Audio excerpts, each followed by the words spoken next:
I'd like to now introduce our next speaker, who's from Townsville and draws on her connection to the Kuku Yulanji Nation. She's completed a Bachelor of Arts with first-class honours in political science and Indigenous studies, and is currently completing a PhD in political participation for Aboriginal women. She's worked in both government and NGO sectors. She's been named in the Australian Financial Review 100 Women of Influence Awards and also National NAIDOC Scholar of the Year 2015. Please join me in welcoming to the stage Indigenous advocate for gender equality, Michelle Deshong.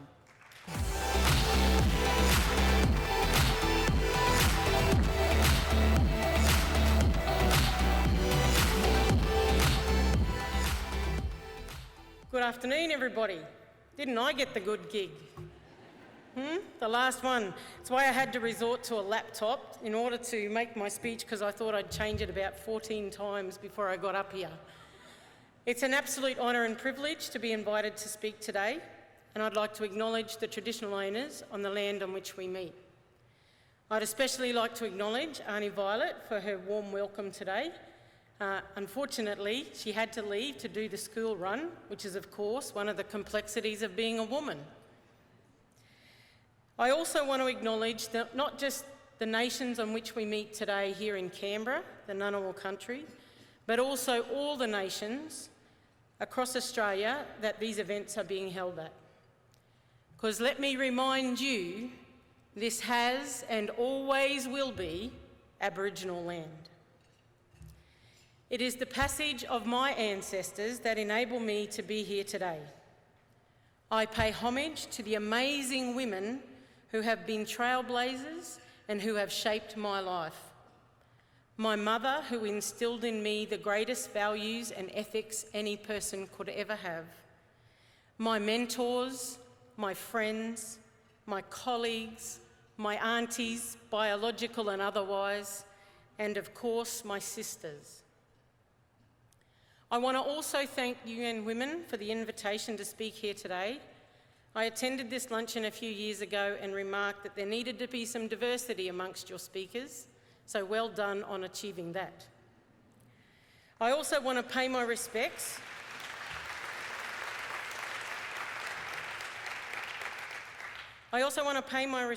and share my admiration for all of the fellow presenters, and what a generous gift we have been given today to hear their stories and to share from their experiences. I am especially thankful that they have had the courage to impart that information to you in a place of safety and respect. As an Aboriginal woman, a Kuku Yulanji woman, the stories have resonated with me, sadly, on too many levels.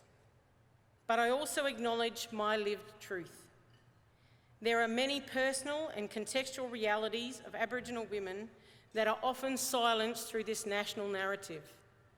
And whilst we might have some diversity in the speakers today, we do not do enough to recognise those complexities in addressing issues facing women. I acknowledge the complexities of intersectionality and marginalisation of our women for decades and generations, and the ongoing impact that this has had on our women and our communities. Over recent days, I've even found myself trying to compartmentalise the different issues that are being raised in the media and having to be able to get on with the job at hand while also realising that there are triggers and there are moments that are reenacting trauma for all of us. And I hope that everybody who has felt that over the last few days has reached out to their support networks and has found some solace in those who believed us, in those who listened, and in those who acted. I had the privilege this morning, I've been running a leadership program here in Canberra for the last week or so I thought I'd have something to say. But only this morning I had the honour and privilege of sitting with those brothers and sisters and speaking about feminism. I often call that session Who's Afraid of the F Word? And we talked about the gender constructs in our families and our communities and our organisations. I reminded people that the standards we walk past are the standards we accept.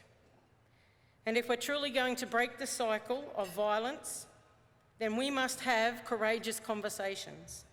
We must challenge the behaviours and language that suggest gender bias, gender deficits and victim blaming is okay. We must do that in our homes, with our families, in our communities, in our workplaces and organisations. We must set the standards and we must not deviate from them. The buck stops with us. As every individual, it is our collective responsibility to speak. It is also the collective responsibility of those in power to act, to uphold the fundamental human rights of women, to provide a safe, secure and responsive workplace. When she speaks, believe her. When she speaks, you must act, regardless of colour, age, religion, creed or sexual preference. That is our responsibility. In keeping with this year's theme, Women in Leadership, we know that ultimately research and evidence proves that women make the best leaders. I think we've seen examples of why that should be the case in recent times. But why do we make the best leaders? Because we just do things differently. We see things through a different lens, we have a different perspective, we take a more inclusive approach. Perhaps it draws on our nurturing spirit and it focuses on the collective. We are driven by the collective good rather than the individual benefit. And even as we enter into conversations about our sustainable futures, one of the 5 pillars to achieve that is women's empowerment. So I am especially inspired by the Aboriginal and Torres Strait Islander women that I know and love in this country.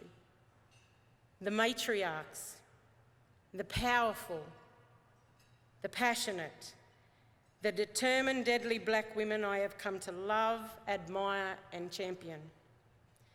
The many waves of feminism seek to provide progress, but often Aboriginal people were even left out of those spaces and places. For too long, the silencing of black voices in male-dominated spaces were the lived reality for us. As Aboriginal women, we not only have to contest the space of the white patriarchy, but those black patriarchies too. But at the same time, I cannot let non-Indigenous women off the hook. That some of those oppressions and those behaviours were enacted upon us by other women as well. And it is a call to action to say that enough is enough. Feminism, if it's truly about progress for women, has to be about all women. It has to appreciate our cultural context and recognise the complex layers and how we have to navigate that in our lives.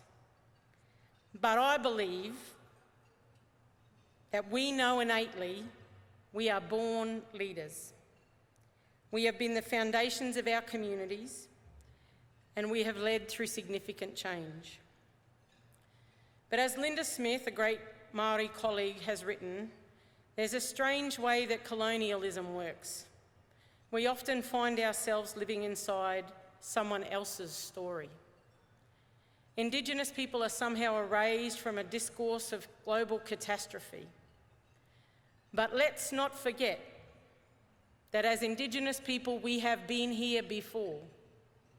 This is a story we know all too well, as our lived experience of seeing these kinds of pandemics and epidemics having impact on our people.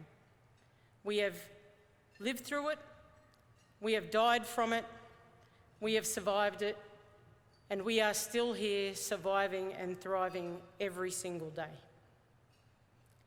So I'm especially inspired by the way that our women took the lead on the COVID issues through our communities.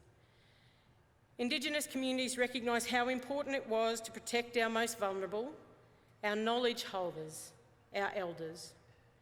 Our people wrapped our support around those we love to provide care, support and food. We acted to ensure that outsiders would not bring in that virus to our most vulnerable communities, and we took care of the safety and well-being of our people. For our women, they were not only the most vulnerable, but also the caregivers, the providers of our own families. We were managing our own transitions into a changed world, while also facilitating and enabling those around us to transition as well. Our people took time to stop, regroup, share, create valuable time with family, re-engage in conversations and cultural knowledge that we've been too busy to do. We reframed our family units. And we remained heavily focused on the collective. There is little doubt that there was a disproportionate reality for Indigenous people that the pandemic such as COVID could cause dire challenges to our communities. We acted before others told us to. We acted from a place of sovereignty and self-determination, just as we have done for thousands of years. We closed off our communities because we knew we needed to. We ensured that we put in place measures to provide for our people, that we maintained our community values and our collective responsibilities. As we rode out COVID, we took the time to breathe, to stop, to recharge and to reclaim. I'm heartened by the many stories in our communities that talk about revitalising traditional practices, using bush tucker, having times for yarns and sharing and the transfer of knowledge. We embrace transgenerational change. As an Indigenous professional for years, I've tried to find that balance between work and, life, the thing that we all yearn for. It took a global pandemic to stop me. And for the first time in my life, my suitcases have got cobwebs on them. But that also means that I've slept in my bed for a more number of nights than I can remember. So sometimes these things give us gifts that we need to recognise, and that we should never take for granted those precious moments. I'm very careful about how we transition out and what the new normal will look like. So in this theme of women in leadership, I was thinking about how I've spent the last week, but probably also about how I've spent the last 15 years working in different ways to empower women through leadership programs, governance opportunities, and political spaces. I believe that there's a significant feminisation of black leadership in this country, and it's something I'm very proud of. We've seen that emerge over the last 10 to 15 years, because remember when other people interrupted us and our communities and the way we worked, they also brought with them a different perspective about where leadership exists and who is the most important in those leadership spaces. So I'm pleased to see that our women are taking that place, that every year we see more and more Indigenous people stand for elections and challenge the parameters of our democratic system. This is, of course, despite the double standards that Julianne just spoke of. There is always someone ready to knock our credentials. There's always somebody who wants to contest our right to lead with dignity and authenticity. But make no mistake, our women, our black women, are some of the greatest advocates, activists, agitators, and change agents you will ever see. We have a huge number of women emerging as entrepreneurs and business owners.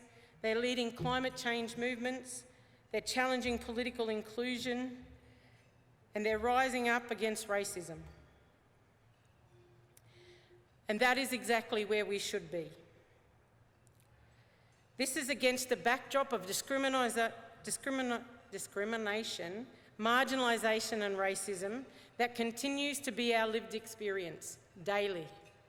We think we have come a long way, but we have not. And our nation needs to take stock of itself to recognise how we continue to include Indigenous women in their stories. But as Arnie Lilla Watson says, if you have come to help me, then you are wasting your time. But if you've come because your liberation is bound up with mine, then let us work together. And I think that that's really important as Indigenous women across this country. I spoke recently as we lost a dear sister and friend, and I talked about the Black Women's Club. It's not available for everybody, sorry, But we do have this special club. It's the club where we get to back each other. It's the club where we get the freedom to be ourselves. It's the club where sometimes behind closed doors we get to scream and cry and just feel the overwhelming nature of our lives and our existence. But it's also the club where we go to pick each other up and how we continue to navigate those spaces and places. The truth is, female Indigenous professionals are skilled, talented, competing, capable, and possess the same abilities as any other woman in this country. In fact, we might even be able to teach you mob a thing or two. Our political action in the last 50 years has been one of our greatest successes. It's often overlooked, just as we talk about numbers of representation of women in the Parliament, here and globally, that if you think about just 50 years ago, or a little over 50 years ago, we were excluded from participating in any political action, to now be in a position where we have seen many Indigenous women take up political spaces. In 2001, Carol Martin joined the West Australian Legislative Assembly, right through to 2013 when Nova Peris took her place in the federal parliament. These are the trailblazers and the people who break ceilings that allow the next one to walk through to have a much easier path. These are the reasons why black women should lead the country. So I did this TED Talk a few years ago and I called it Black Women Tipping the Balance. I'm not sure if anybody had a look before this. I know my LinkedIn's been going off. But one of the things in that TED Talk is that the quote, "Women who behave seldom make history," by Margaret Ulrich Thatcher. And it resonates with me for a couple of reasons. Partly because I like to be a little bit misbehaved. I like to test the boundaries of what we are capable of doing. But it also speaks to the lives of black women and how we have come through such great adversity and yet still succeeded in places that were so distant for us at a period of time. And in that TED Talk, I talk about three things. I speak of passion, a passion for a cause, for a people, for our land and sea and country. That is at the heart of who we are and what we do. I talk of resilience, the ability to face adversity and rise above it, and I talk of courage, the mental and moral strength to never give up. I speak of political systems that excluded us. I speak of political places that silenced us. And I recognise that things are changing. They are changing daily, and I think that in the next few years we will see a very different Australia. I hope that what we've learnt out of this week is that we will no longer accept the silence, we will no longer accept the ignorance, that we will call for change that recognises the impact of women and the value of women's lives. So I will say, you will not silence us as Aboriginal women anymore. We will no longer be invisible. We will be the women who take this country forward, and we will be the leaders of change.